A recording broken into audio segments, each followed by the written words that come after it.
오늘 13절 말씀 보시면 바나바와 바울이 구브로 섬 바보를 떠나서 밤빌리아 지역의 버가라고 하는 곳에 도착을 하게 됩니다. 그리고 그 이후의 말씀 보시면 버가를 떠나서 비시디아 안디옥, 수리아 안디옥 말고 비시디아 안디옥으로 이르러서 바울이 설교한 내용이 나오게 됩니다. 이 바울이 설교한 내용을 가만히 보시면 놀라운 통찰력을 발견할 수 있게 되는데 17절 말씀을 한번 보세요. 이 이스라엘 백성의 하나님이 우리 조상들을 택하시고 요 한 줄로 창세기 내용을 압축하고 말하고 있습니다. 창세기 내용을 단 한마디 우리 조상들을 택하시고 이렇게 표현하고 있는 거죠. 이어서 애굽 땅에서 나그네 된 그 백성을 높여 큰 권능으로 인도하여 내사 출애굽기를 요약하고 있는 겁니다. 18절 광야에서 약 40년간 그들의 소행을 참으시고 민수기 내용입니다. 19절 가나안 땅 7족속을 멸하사 그 땅을 기업으로 주시기까지 약 450년간이라 여호수아 내용입니다. 가나안 땅을 정복하고 가나안 땅을 12지파에게 분배한 내용을 정리하고 있는 거죠. 20절 그 후에 선지자 사무엘 때까지 사사를 주셨으니 사사기 내용입니다. 21절 22절 사울을 주시고 사울을 패한 후에 이새의 아들을 왕으로 세우셔서 하나님의 뜻을 이루셨다 라고 한 내용입니다. 사무엘상 하를 정리하고 있습니다. 여러분 17절부터 22절까지 단 6절로 창출, 민수, 삿, 삼까지 6줄로 요약하고 있는 것을 보게 되죠. 여러분도 아시겠지만 한 분야에 통달한 사람일수록 정리를 잘하게 됩니다. 모르면 말만 길어지게 되는 것을 보게 되죠. 그런 점에서 바울은 성경에 대해서 아주 깊이 잘 알고 있었던 사람이다 라고 하는 것을 우리가 깨닫게 되죠. 자, 이렇게 바울이 창세기부터 사무엘상 하 말씀까지 내용을 정리한 이유는 다윗을 말하려고 하는 겁니다. 다윗을 말하고 예수님이 바로 다윗의 후손으로 이 땅 가운데 오셨다라고 하는 것을 말하기 위함이죠. 다윗의 자손인 예수 그리스도께서 메시아다. 그 메시아가 우리를 위해서 죽으시고 부활하심으로 우리에게 구원의 길을 마련해 주셨다라고 하는 것입니다. 이어서 23절부터 41절까지 말씀을 보시면요. 이 내용은 너희 선조들이 하나님이 보낸 선지자들을 믿지 않아서 징계를 받았는데 너희는 이런 어리석음을 범하지 않아야 되지 않냐? 이렇게 말하는 겁니다. 사실 이 설교는요, 스데반 집사님이 한 설교의 내용과 별반 다르지 않습니다. 스데반 설교에서 가장 중요하고 많은 부분을 차지하고 있는 내용이 모세에 관한 내용입니다. 모세를 하나님의 종으로 부르셔서 애굽 땅에 종되었던 너희에게 보내지 않았냐? 근데 너희들이 알아봤냐? 못 알아보지 않았냐?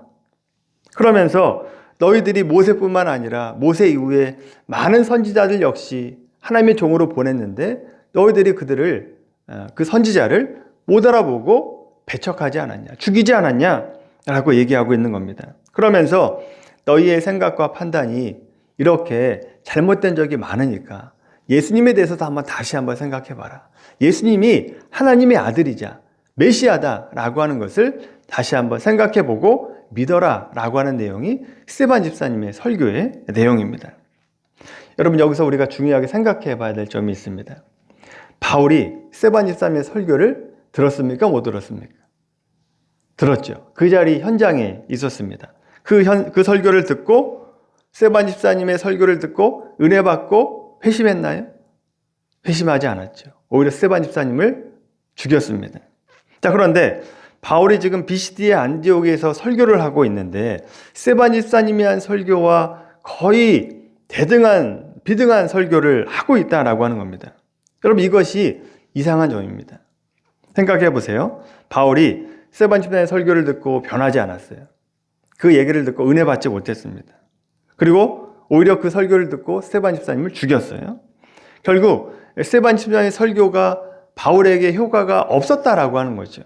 그럼 어떻게 해야 됩니까? 옛날에 내가 스데반 집사님의 설교를 들었을 때 요러한 점이 조금 부족하더라. 내가 요거를 좀 더 추가하거나 보충해서 설교를 하면 더 좋겠다라고 하는 마음을 갖게 됐죠. 그러면 바울의 설교는 좀 달라야 됩니다. 그런데 똑같다는 거죠. 스데반 집사님의 설교나 바울의 설교가 거의 비슷하다라고 하는 거죠. 그럼 이상하지 않습니까? 자신도 설교를 듣고 스데반 집사님의 설교를 듣고 변하지 않았으면서도 그 설교와 별반 다르지 않는 설교를 똑같이 또 하고 있다라고 하는 거죠. 여러분, 여기에 복음의 진면목이자 바울의 깨달음이 들어가 있는 겁니다. 바울이 무엇을 깨달았느냐? 복음이라고 하는 것은 사람이 어떻게 이해하고 사람이 어떻게 알아듣느냐가 중요한 것이 아니다라고 하는 것을 깨달았던 겁니다. 한 사람이 복음을 받아들여서 구원을 얻는 것은 하나님이 결정하시는 일이지 사람의 지혜와 철학으로 되는 것이 아니다라고 하는 것을 알았다라고 하는 거죠. 그래서 여러분, 사도행전 13장 17절부터 41절까지 말씀 보시면요, 하나님이 주어가 되어서 강조되고 있는 것을 보게 됩니다. 하나님만을 강조하고 있습니다. 여러분, 17절부터 22절까지 말씀에서 주어와 동사를 가지고 한번 정리를 해보면 이렇습니다. 17절 말씀 보세요. 이스라엘 백성이 하나님이 택하셨다. 하나님이 높이셨다. 하나님이 인도해 내셨다. 18절 하나님이 참으셨다. 19절 하나님이 멸하셨다. 하나님이 기업으로 주셨다. 20절 하나님이 주셨다. 22절 하나님이 패하셨다. 하나님이 세우셨다. 하나님이 다 이루셨다.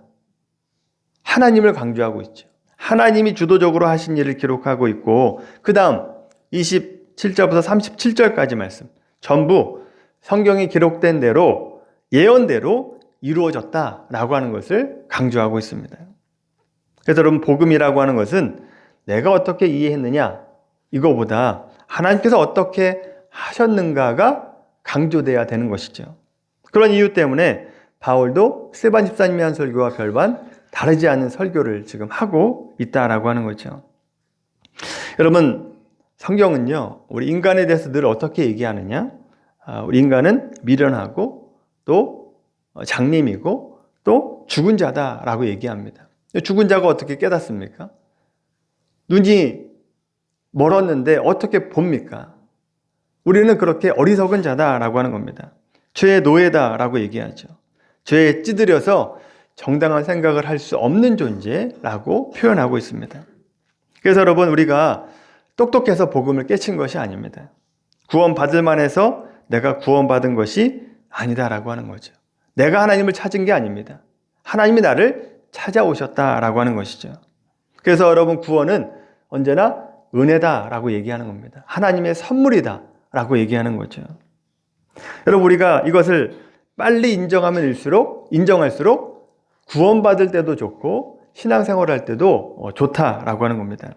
자신의 무능과 무지를 인정하면 신앙생활에서 내 자신을 의지하는 게 아니라 누구를 의지합니까? 자연스럽게 하나님을 의지할 수밖에 없죠. 나는 아무것도 할 수 없는데 내가 어떻게 뭘 합니까? 하나님을 의지할 수밖에 없죠. 바울은 스데반 집사님의 설교를 듣고도 자신이 알아듣지 못하고 스데반 집사님을 죽였다라고 하는 그 사실로 인해서 자신의 무능과 자신의 무지에 대해서 철저히 깨닫았던 사람이다라고 하는 겁니다. 그 사람의 마음을 변화시키고 예수를 믿게 하는 것은 인간의 지혜가 아니라 하나님의 역사구나, 하나님의 일하심의 결과구나 라고 하는 것을 깨달았기 때문에 스데반 집사님과 똑같은 설교를 하고 있게 되는 거죠. 여러분, 우리가 어떻게 이 자리에 왔는지 한번 생각해 보십시오. 여러분, 어떻게 믿었습니까? 어느 날 갑자기 여러분의 눈과 머리가 깨어져서 열려져서 여러분이 예수를 믿기로 결심한 것이 아닙니다. 어느 날이라고 하는 것은 여러분이 이해하기 좋게 만든 하나님의 하나의 그냥 설명일 뿐이지, 여러분이 그렇게 눈을 열 수 있었던 것, 또 예수를 마음에 받아들일 수 있었던 것은 하나님이 은혜를 주셨기 때문이다 라고 하는 겁니다. 먼저 나를 찾아오셔서 내 마음을 열어주시고 내 눈을 열어주셔서 예수님을 보게 될 수 있었다라고 하는 것이죠. 그래서 우리가 이 자리에 와 있을 수 있는 겁니다. 이렇게 자신의 무지와 무능을 인정하고 이에 반해 복음의 능력과 하나님의 능력을 의지하는 자는 그럼 어떤 삶을 살아가야 되는가? 무죄와 무능한 나를 하나님께서 나를 구원하셨다라고 하는 것을 안다면 하나님 말씀에 전적으로 순종하고 그 말씀을 따라 살아가야 되는 것이 마땅한 삶이다라고 하는 겁니다. 그래서 여러분 우리가 어떻게 살아가야 되는지 오늘 본문 13절, 14절 한번 말씀 한번 보십시오. 13절, 14절 같이 한번 읽어볼까요? 시작.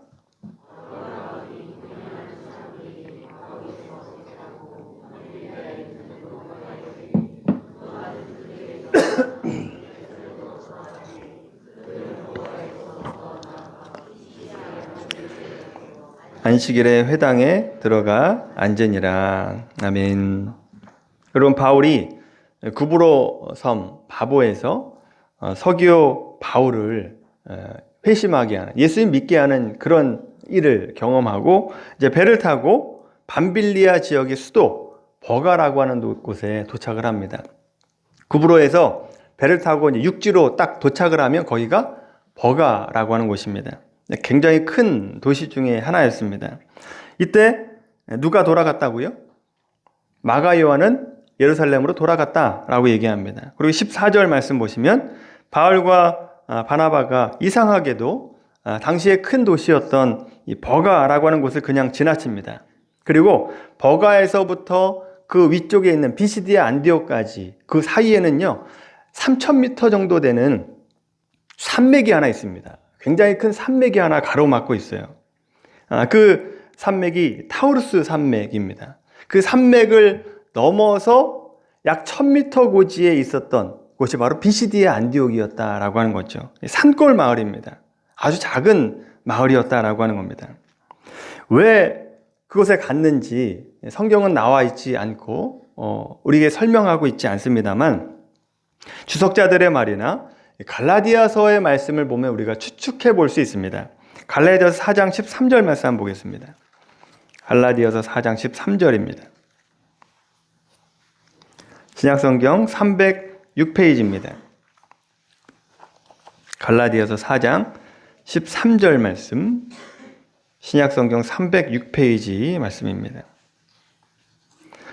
갈라디아라고 하는 곳은 지역입니다. 갈라디아 지역.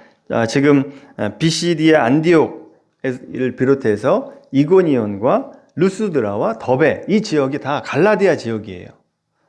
지금 갈라디아 지역의 교회에게 보내는 편지가 갈라디아서 아닙니까? 4장 13절 말씀 같이 한번 읽어보겠습니다. 시작.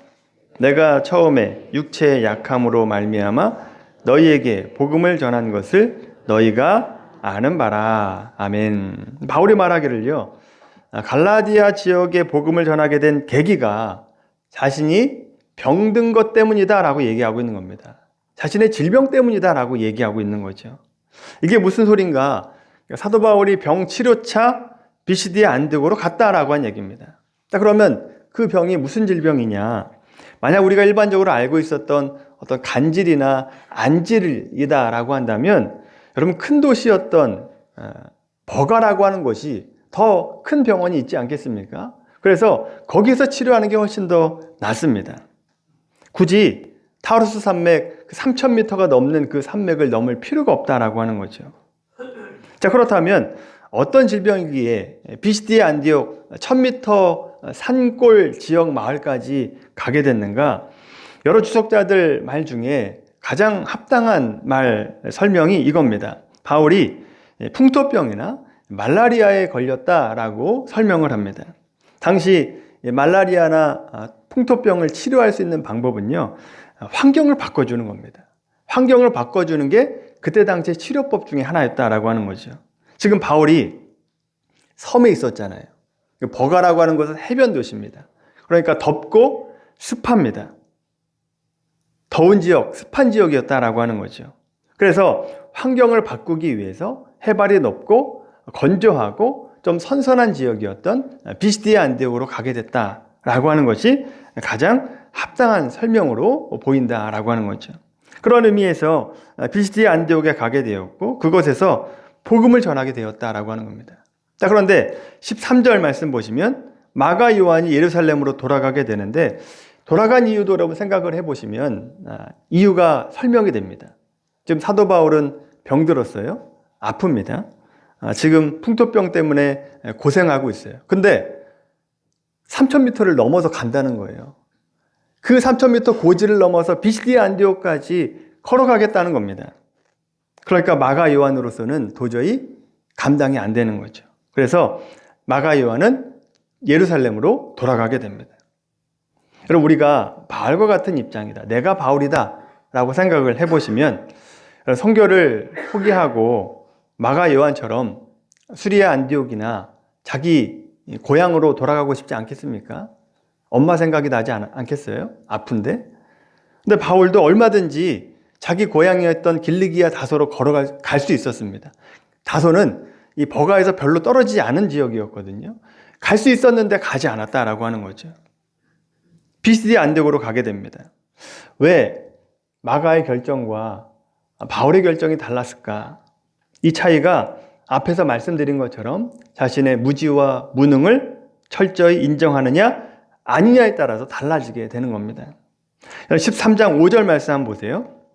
사도행전 13장 5절 말씀. 다시 한번 돌아오셔서 13장 5절 말씀을 보시면 마가 요한을 가리켜서 수행원이다 라고 얘기하고 있는 것을 보게 되죠. 수행원이다. 이 수행원이라고 하는 이 단어가 헬라어로 보면요, 휘페레테스입니다.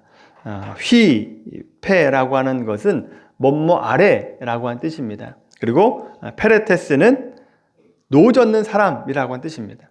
그러니까 배 아래에서 노 젓는 사람이라고 하는 뜻이 수행원, 종이라고 하는 뜻입니다.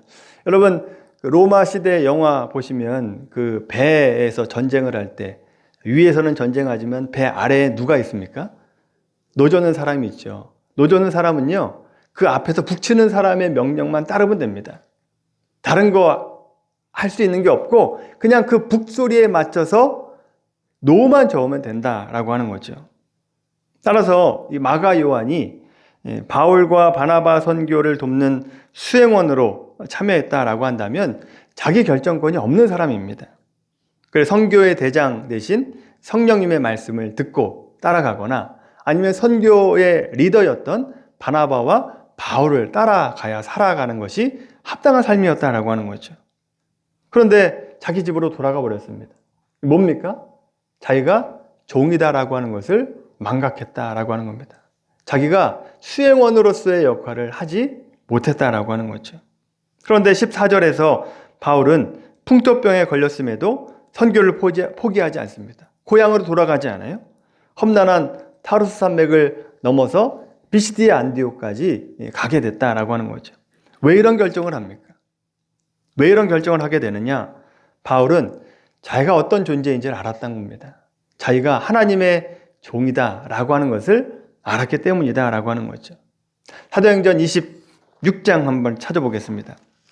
사도행전 26장 16절 말씀입니다.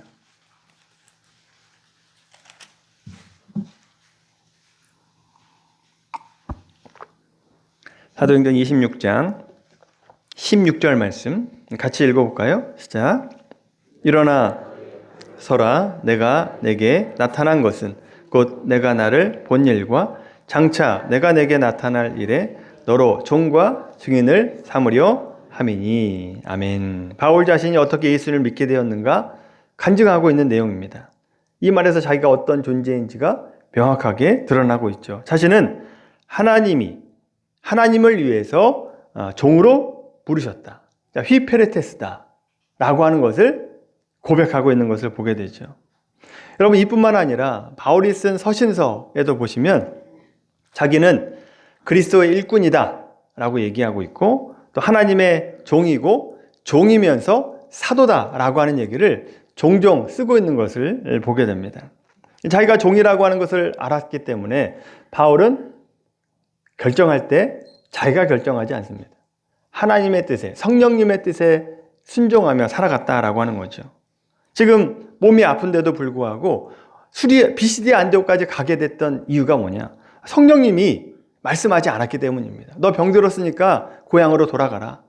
선교 멈추고 너 수리아 안디옥으로 돌아가라 얘기하지 않았기 때문에 산맥을 넘어서 비시디아 안디옥까지 가게 됐다라고 하는 거죠.